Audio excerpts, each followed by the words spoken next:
Welcome to day 3 of leg 1 of the Ocean Race Europe, where there's been an awful lot happening out on the race course, and most importantly, Libby Greenhouse predictions have been proved correct about what the breeze would be doing. We've got some big speeds to bring you from the Imoca 60s, and of course we're going to have a little bit of a look at where the fleet are right now. But before we do that, let's wind the clock back and take a look at the top reach out from Finisterre. You can see that everybody's been enjoying this reach off from Finisterre. Then that light wind ridge has kicked in and the speeds just dropped right down. All the boats slowing up and the back enders really sort of compressing in. A chance to have a little bit of a rest and a little bit of a recovery, because we know that the wind was going to come back and these sailors certainly needed to get themselves ready. Another feature of going into lighter winds is it's been easier for the boats to communicate with us. And I want to have another look at something that we brought you yesterday. So in yesterday's show, there was a little something that was said on board 11th Hour Racing, and we thought it was nothing of any consequence. Here's a little bit of a reminder.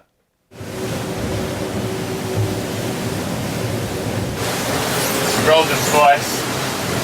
Got rolled by them when we sail changed. Done a pirouette. Quite literally.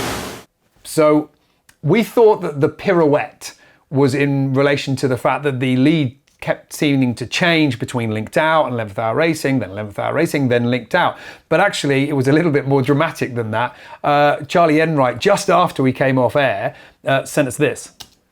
We did a pretty nice job getting into beast mode with our new foils and got on the Fro, which is a preferred sail of ours. We were doing some 25, 26 knot averages, peaks well above 30, and we had a little incident. Came crashing down off a wave and tripped the compass. Turns out the compass is pretty important for the autopilot, so did a lot of hand steering overnight, trying to recalibrate the instruments, and actually did an entire 360. If you can zoom in on the track enough, you probably see us do a little, what looks to be a penalty turn, just a tack, random tack, when we lost the GPS going about 20 knots, so that was interesting.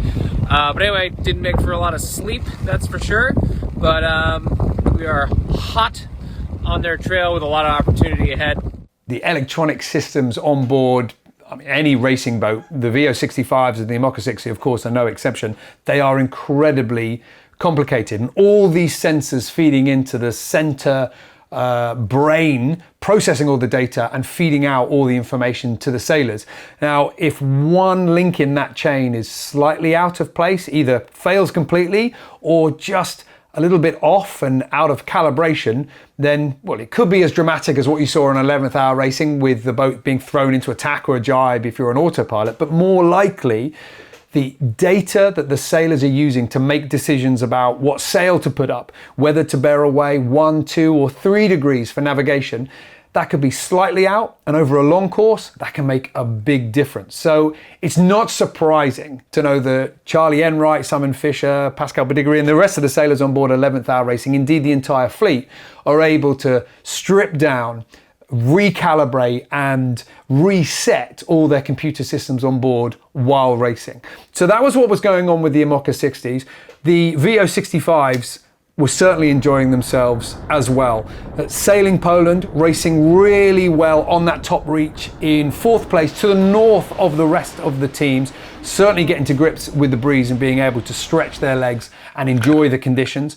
The Austrian Ocean Race project at the back, but being able to hold on. It was Childhood 1 that was the boat that was really testing Sailing Poland, except on the other side of the course. They were down to the south of the rum line, still in good conditions and still making really good progress towards that virtual waypoint. But we all knew that they were going to hit this ridge of light winds, and when it did, the speed change was pretty dramatic. This was the situation on board Merpuri. For now, it's a lift for the next 2 hours, so kind of like this. Yeah. You're already into it. And then when it goes light, it can go all the way to the west. Yeah. So then we have to pick which side, obviously, to go. Yeah. The more north we exit, the better the angle after. Yeah. It's the only thing that we have. Johan Richomme talking there about what he felt was their only real option, which was to decide how far north to end up once the ridge had rolled over. But of course, there's also a lot going on with how they were trimming the boat. And with the lighter winds, it was another chance to get the drone up and another chance for us to take a look at some really cool footage of how these boats are going fast. Now, I'm going to pause this clip just briefly because if you're like me, and I hope you make the same mistake that I do, I looked at this and I thought that this was just terrible trimming. The sails are black and I missed something.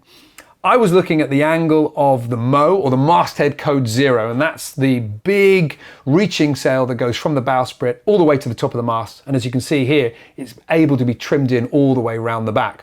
I'm looking at the angle between that and the main looks really far in, and the masthead code 0 looks really far out. And of course, maybe your eyesight's better than me, but I missed something pretty important. Sandwiched in between these is the J3. And this is something that we see an awful lot on the 65s and the Imoca 60s. Triple heading, double heading, you've got more than one head sail up. You stack your sails up like a biplane to provide more lift and more power. Central to making that work is the outrigger.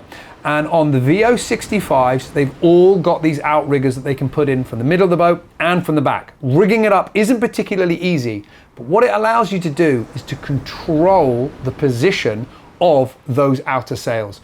You might want to ease that big head sail so the top looks good, but then the bottom's not right. Or you might want to pull it in, well, the bottom's good, but now the top's not good.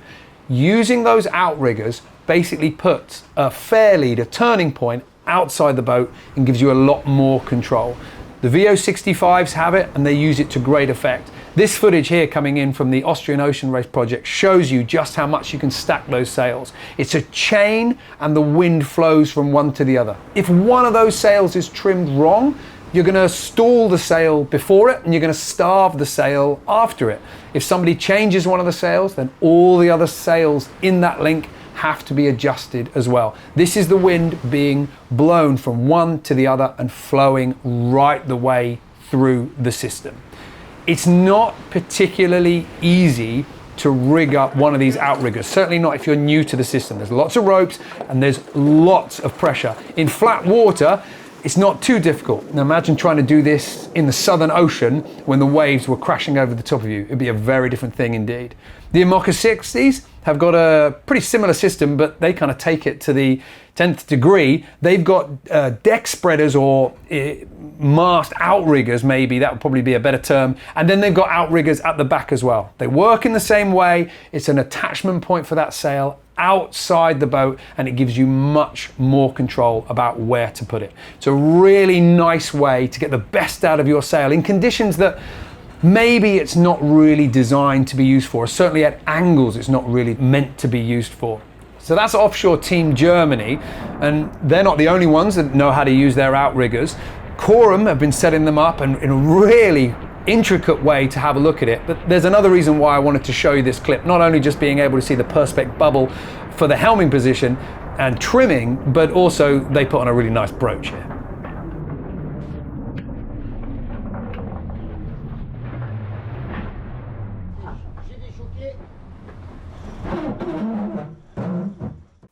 Corum back up from their broach. It's a fact of life. Anybody that's been out on a boat will know that you're going to broach at least once in windy weather if you're pushing it pretty hard, which certainly these boats are. So now we've got them to that light wind ridge. Let's see what the progress was like. It was basically a compression between the front and the back as everybody was trying to find the best of the wind. But the wind came in, the power came in, and now they are off towards that virtual waypoint. This footage from Corum shows just what the ride is like. A lot's been said about being able to hunker down underneath the canopy on the Imoca 60s and get out of the worst of the weather, but at over 30 knots of boat speed, it is a very, very bumpy ride. This would be the view if you tried to stick your head up out of the canopy and tried to helm in the traditional way. So that's why they have these special helming windows. But even with those windows, it's not much of an improvement. This is why we see the Imoca 60s using those autopilots. The way the boats have been designed and set up, it's a very wet ride if you try and do it yourself. So with the power with the speed. This was the approach to the jibe at the virtual waypoint. It was 11th hour racing and linked out nip and tuck for first and second. Then it was Coram and Bure Valley. The first of the VO65s was Murpuri, who pretty much led since Lorient. Axonobel, Childhood One and Sailing Poland, with the Poles just getting the pip on them on the jibe. Offshore Team Germany bringing up the back of the Imoca 60s. And then Viva Mexico, Amber Sail and the Austrian Ocean Race Project coming through quite nicely to stay in touch with the rest of the fleet. We just passed Mark Alpha, and as expected we had a very nice front there. First some nice light area where we were able to get through quite nicely, and after that 20 knots plus 25 reaching to Mark Alpha. And currently we're on our way back to the finish line, to Cascais. And we are hoping that it's going to be a fun one. We're now doing 20 average, so we'll see what time we get there. I think the first sort of half of the leg was pretty nice living conditions, shall we say. It was downwind with the spinnaker mainly, which it's really nice. The boat's flat and it's all sunny and everything. And since basically we got to this front that we've now sailed through, it's been pretty windy since yesterday afternoon, and we rounded the virtual waypoint a few hours ago, and we're heading back to Cascais now, and it should be a very wet and windy day, I think. So it's nice to be going fast, but definitely a different lifestyle. We're leading the 65 fleet. We've got Axonobel about 7 miles back and a few miles to leeward, and Sailing Poland about 10 miles back directly behind us. So I think we're in a pretty good spot. I think the main stress will now be just obviously going fast today, but then it'll be the approach into Cascais, because it'll get light again, and be managing that, which will be the next or the last big hurdle, I would say. So tough conditions, except pretty fast, and they're making very impressive progress down to Cascais. The current estimation is that the fleet are going to be finishing tomorrow morning. So you're going to be wanting to keep your eye on the tracker. And let's do that right now. Let's take a look at the current positions and the way things are unfolding. The big question for a lot of these teams is what they're going to do about this light pressure ridge which is in front of them yet again. They've sailed through it once, now they have to sail through it again on their way to Cascais. Linked out, 11th hour racing, just a few moments ago, they touched that light pressure ridge, the speed dipped, and Linked Out decided to jibe south to try and stay in the breeze. The boats were close enough to be able to know what each other were doing on AIS, so 11th Hour Racing jibed over to follow as well. Now behind those two, there's a line of four with Murpuri mixing it up with the Imoca 60s and Axonobel to the south. Sailing Poland and Childhood One are then lined up just behind them, then the rest of the fleet following hard. The question being, what are 11th Hour and Linked Out going to do at the front of the fleet to keep themselves in the breeze? How much is the fleet going to compress, and is this all going to play into the hands of the back enders? We know that the breeze is going to come back, and we know that we're going to see those big speeds again. The question is, how much is the fleet going to be pushed into one big pack before they get to Cascais? We're going to be bringing you the arrivals in Cascais. We're going to be bringing you all the information as they sail their way into the final few miles of the course. And you can keep your eye on everything on the tracker. And we're going to leave you with everything we didn't have room for today.